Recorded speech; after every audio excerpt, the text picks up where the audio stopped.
Yes, my name is Davide Balzarotti. I'm going to present this work. It was a joint work between us, EURECOM and SAP. And again, it was mainly the work of the first author who couldn't be here today to present because of visa issues, so you're stuck with the third author instead. I'll do my best to introduce the work. So I'll do that by starting with a little story. So this is Alice. You might remember Alice. She was doing crypto with Bob, but not in my story. So in my story, Alice actually is responsible for security testing in a big company. And they developed some web-based application. And so she followed all the practices. And as part of her job, she also buy and use all the most sophisticated static analysis tools that money can buy. What I'm going to say in this presentation applies to any number of tools, but I will use only 2 tools for the explanation. And since I cannot actually give real names of tools, I'm going to call them SAST Yellow and SAST Red in my example. So Alice, basically what she does is she takes the code of the application, she feeds it to this tool that, think about it for a few hours, and eventually they spit out you can see, but it's a long piece of paper with a lot of alerts. And then she spent a few days to validate these alerts and going through all these messages, and eventually she concludes that they're all false positive, so everything is good. There are no vulnerabilities inside the application. And this is more or less the state of the art. So that's what people do. This is what recommendations tell you to do. Don't use a single tool, use multiple because they all have limitations. And basically we stuck with these results.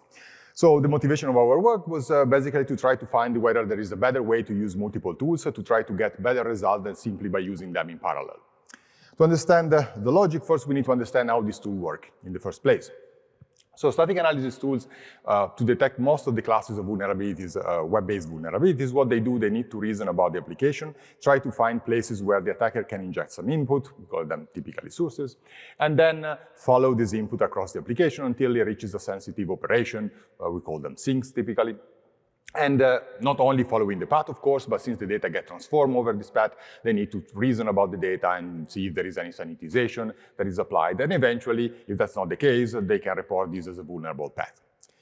So the reason why existing tools, typically they don't do very well and they don't detect a lot of vulnerabilities is because applications are unable to actually build this complete model. So what they do is they follow the path for a while and then they lose track of it. And in previous work, actually something we published last year, we tried to measure why they lose track, and we find out that there are a lot of patterns of code that existing static analysis tools are not able to handle. And so when they encounter some such patterns, basically they're not able to build the right data flow connections. And we also measure that, more or less in average, even state-of-the-art tools encounter this pattern roughly every 20 line of code when they analyze a complex application. So that tells you that basically the vulnerability we can discover today, they're typically very shallow because we cannot really build very long chains in the first place. Okay, so let's get back to Alice and let's look at the real example to show you how this actually works in practice. So this is a snippet of code which actually is taken from a real application that we tested in our experiment. So this is taken from a real vulnerability we discovered. It's just a bit simplified. And I don't want to go over the code, but you can see at the bottom that we read the post variables there. So that's the source. Then we pass the data to the first function that uses a for each loop to concatenate the strings. And later on, the result is passed to a second function, what we call sprintf, in order to format the output. And then at the bottom of the code, you see that there is an echo statement. So basically, there's a vulnerability here, which is easier maybe to see. If you look at the graph, you see from the beginning, from the source, there is a path all the way across function 1, then across function 2, all the way to the sink at the bottom. Okay, if we take this snippet of code and we run a real commercial static analysis tool to detect vulnerabilities, none of them actually detect any vulnerability here. And if you look closer why this is the case, we discover that one of these tools, for example, is not able to reason about this call user func, which is a PHP API, which is used to invoke a function by name. And the tool is not able probably to understand how this works, and so it misses one of the edges there. And of course, you miss an edge, you don't find the connection anymore between the source and the sink, and no vulnerabilities. Similarly, the second tool, if you apply to the same piece of code, you also encounter a problem, but it's a different problem. So this tool is able to understand this call user func array, but is not able to understand correctly this for each loop that is used to concatenate the strings. So again, it misses one edge and no vulnerability discovered.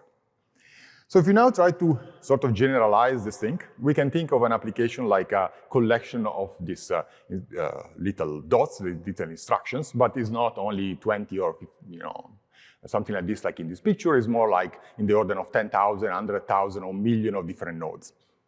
And what different tools do is they build a model internally about how information propagates across these nodes. And what we saw before is the fact that, first of all, these models are incomplete. Okay, so there are a lot of edges that are missing because the existing tools are not able to handle all the language feature or certain particularly tricky pieces of code. But the second most important observation is the fact that, okay, these models are incomplete, but they're also complementary.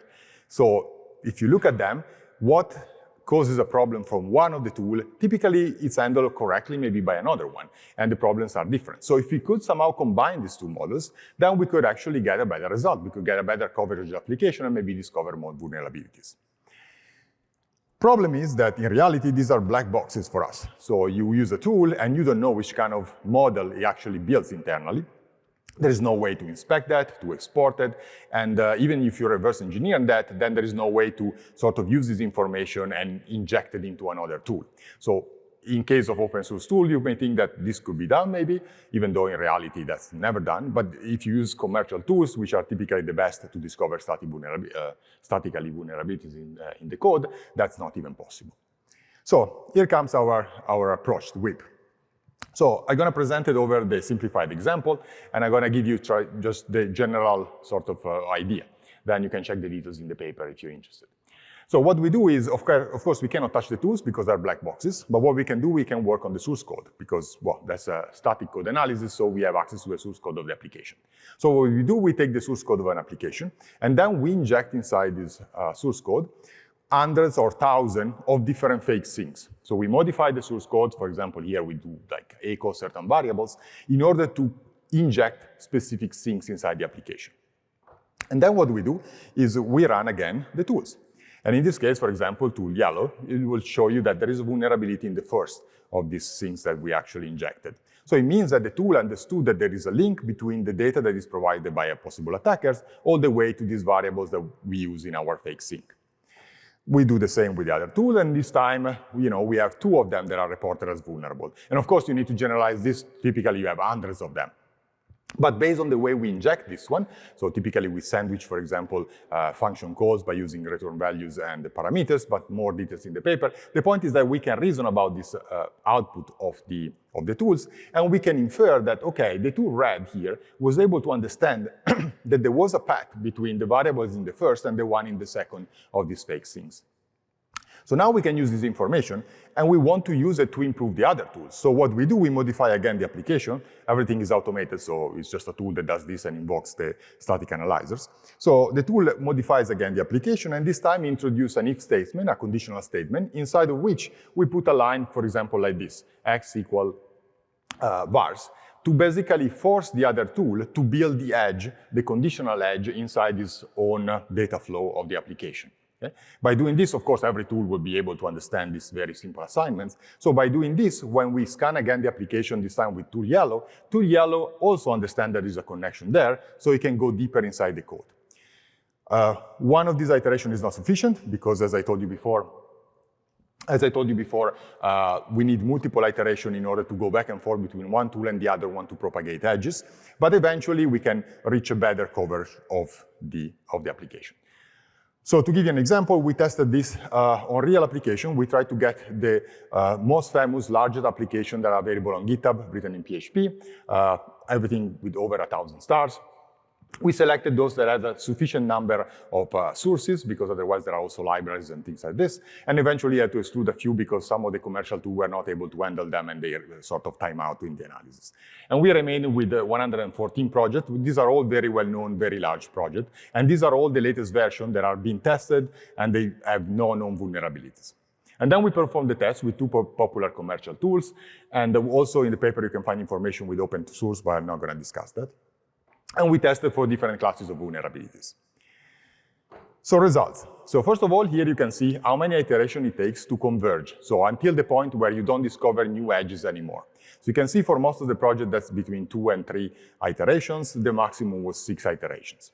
And on the bottom, you can see how many edges we discover at each iteration. And you can see that overall, for the different tools, we discover between 8,000 and 9,300 new edges that we inject.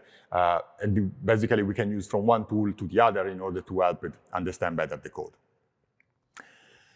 So what this actually means in terms of vulnerabilities? Well, first of all, it means that each tool can help the other tool to discover what the other tool was missing, but that tool was able to find. Not very interesting, but it shows that this thing works, but clearly one tool was already able to find these things, so not very interesting. And all these were false positive, clearly, because these are all applications that were already tested by known tools, and they didn't know any vulnerability about them. What is more interesting is the last line here, in which we got 9,000 new alerts that were not generated by any of the tools in isolation. This means that these actually are new alerts that are generated because the static analyzer are able to analyze more code that was previously inaccessible. By sampling those, because the student obviously couldn't check 9,000 alerts one by one, but we sampled those, and we discovered, I think we sampled 1,000 something of them, and we discovered that this led to 35 unknown vulnerabilities. Most of them were cross-site scripting. There were, I think, 6 or 7 file injection or file manipulation vulnerabilities. And these are all in the latest version of this popular tool, so most of them were confirmed, already patched, and we got a CVE for most of them. So it shows that this is actually useful because these things were used already in practice before, they couldn't discover anything, and now actually you can get a lot of new vulnerabilities. Maybe one last very quick observation. Here I also put the number of functions and the number of instructions that are in the flow of the vulnerability. And this is interesting because we compare this with some of the known CVEs. I think we took 100 known CVEs. And typically the path of the known CVEs are very short. The average, I think, number of instructions in the path was 8. And here you can see that it's in the order of 30, 40, which tells you that basically these vulnerabilities are indeed more deep and more complex than the one that we already know about, that are discovered by tools today. And with this I conclude, so if you're interested, you can check the paper for more information, and I can take questions.